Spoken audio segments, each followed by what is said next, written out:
Hello everybody, my name is Josh Coleman, the Fire Chief at Lebanon Junction Fire Department. Today I have with me probationary firefighter Nikki Adams. We're making this video for you today to teach you about fire prevention and to talk about some of the things that firefighters wear and the tools that we use to make you safe and be able to put out fires effectively. First, today we'll talk about our firefighters gear. As you can see, probationary firefighter Nikki Adams has all of her fire gear on, as you've seen in other videos or shows before. We have on our helmet, she has gloves, her coat, pants, and her boots, okay? Everything she's wearing is actually designed to help her, protect her, so she can effectively put the fire out and also help save you or protect you and your family in the times of emergency. So what we'll do is we'll start from top to bottom, and we'll talk about everything that she's wearing, okay? First, like I said, she's wearing her helmet. Her helmets are specifically designed to go up to 500 degrees to protect us, and also they're very hard in case debris falls, something, see your ceiling fan or a light or something falls in your house. It can protect our heads from getting hurt. As we go down, she's got her coat. She's got gloves hanging off of her coat. As you can guess, the gloves protect her fingers from high heat and be able to touch things that are hot and not get burned. And her coat is also the same. It protects her from all of the heat around us and also sharp objects to where if they scratch her, that she doesn't get cut and she doesn't get hurt. And as we go down, her pants and her boots are the same as the jacket, all made out of the same type of materials, and they're helping her to stay cool to where she can fight fire effectively and be able to rescue and do the job that she needs to do. As you also see on her, turn around, Firefighter Adams, she's wearing our air pack. Air packs are designed to hold air, of course, given the name. They hold a certain amount of air so we can go into very smoky and hot atmospheres without getting sick. This air pack weighs about 20 pounds, so it gets kind of heavy after a while, but they're designed in such a way that we really don't feel them on our backs. Turn back around. With the air pack, we also have our air pack mask. She's going to put that on for us, and she's going to show us what she looks like, and she's also going to turn the air pack on, and she's going to breathe some air so you kind of get a feel and a good look about how firemen look like when we're fighting fire. Now, as you can see, probationary firefighter Nikki Adams is just like me and you. She's still a person. She's just wearing some big gear. She puts on her mask, she starts looking a little different. But remember, she's still just another person, just doing an awesome job to help you. She put her hand over her mask, they call checking a seal to make sure that no smoke can come into the mask. She put this hood, like a toboggan, she put this hood over top of her head. We have some spaces that can't be covered, so we have to wear that hood to where the heat doesn't get on our ears and doesn't burn our neck as well. So she's reaching around to turn on her air bottle.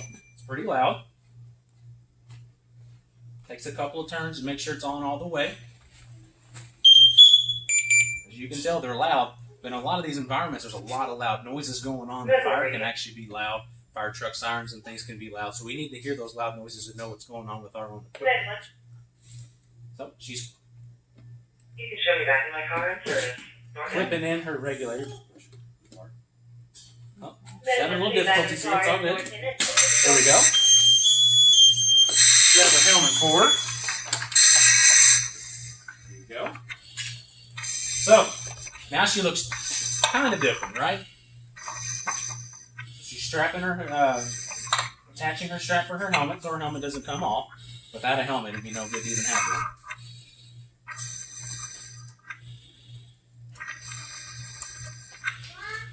Okay. So as you can kind of hear, I'll be quiet for just a second, but as you can hear, she does make a funny noise whenever she breathes. That's because this speaker is making her breathing sound louder, but all she's doing is breathing the air from her tank. So I'll be quiet for just a second so you can hear her breathe. I'll explain that in a second.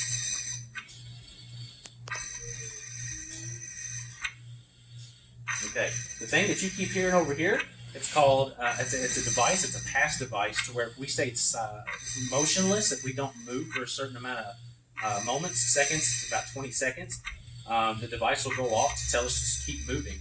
It's just in case if we get in danger and we get hurt and we can't move, if we get trapped or something of the nature, that this will go off and alert others around us to make sure that they can come and rescue us as well. So as you can see, like I've said many times already, she looks completely different, but it's still Firefighter Adams. Do a good little turnaround there for us real quick so they kind of get another good view of the gear. Okay.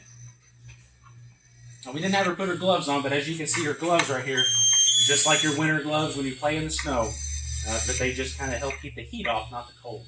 Okay. So as she's sitting here and she's breathing air, we're going to show you some tools that we can use as well. So we have an axe. You guys know what an axe is. If you haven't, this is an axe. Firemen use special axes. They're weighted differently. This is an 8-pound head. It helps us chop wood, of course, into a house, break down doors, create openings with this pike in, and to be able to do our job the way they're supposed to. There you go. Now she looks more professional, doesn't she? Okay. Something else we can use, you may see firemen walking around. It's called a hook. This hook is 6 foot tall, so we can reach tall ceilings. And it's designed also to do a specific job. To reach up there, punch through the ceiling, pull the ceiling down, because sometimes fire can go up and into the attic spaces, so we have to make sure we open it up really good to be able to get our water into the ceiling. Other ends of the tool, this helps us force doors open and also break windows. They're called forks. This tool weighs roughly about 8 pounds as well. So, and that is a Firefighters Gear and Firefighters Tool. So this year's theme for Fire Prevention Week is serving up fire safety in the kitchen. Kitchen fires are the #1 leading cause for injuries and fires inside the home residence. So whenever you're cooking in the kitchen, make sure we're being very smart. We stay away from hot elements on the stove, the oven, and make sure mom and dad are always being very fire smart. If you see something that's unattended, let them know about it. But most importantly, stay away from it so you don't get burned or don't get hurt. Okay. Also going to talk about some things that are in your house that are there to help you be fire smart, excuse me. I'm sure everybody's seen them before. Smoke detectors. Go walk around your house. There should be one in your hallway, outside of your bedroom. Should be one inside the living room as well. Now, it is called a smoke detector. It is not a cooking timer. Okay, some people have used it as a cooking timer before. Whenever something's done cooking, a little bit of smoke comes off. I'm just kidding. It's not a cooking timer. It's just a smoke detector. So some of you may have heard these go off before in your home, but I'll push the button so you can hear the sound. It is very loud, but understand that it is not scary. It's just meant to keep you safe so you understand that you need to get out because smoke and possible fire is in your home.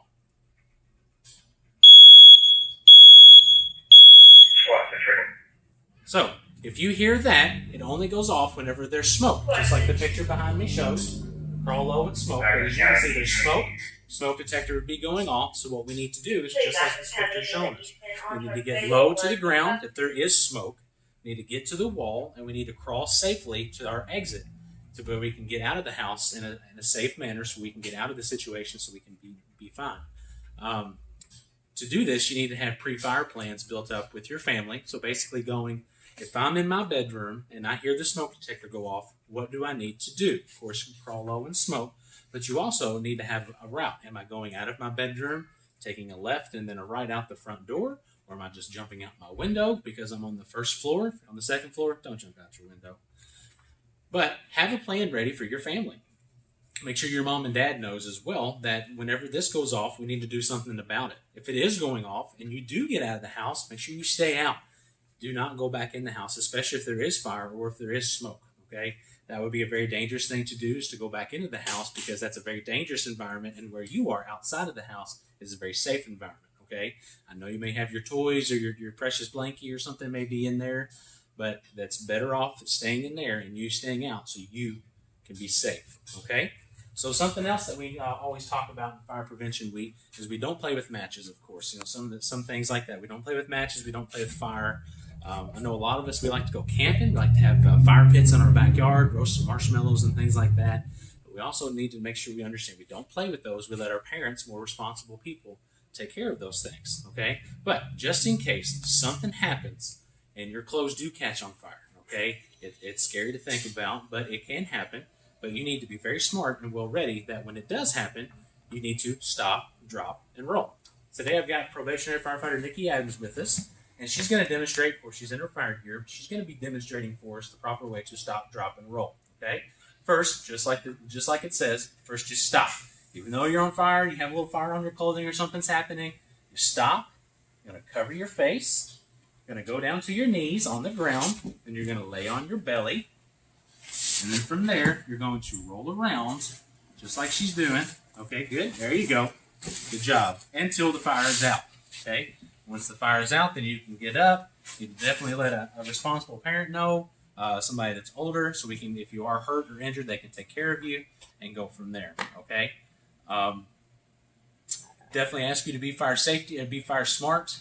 Be very safe, and if you don't know what to do, then always ask your teacher, your parent, for help with anything. Thank you, everybody, for letting us show you today all of our fire gear and fire equipment, and also ways to keep you fire safe. We'd also like to thank probationary firefighter Nikki Adams for demonstrating all those things for us today. Nikki, you want to say goodbye to him? Bye, guys. Remember, everybody, be fire safe, be fire smart.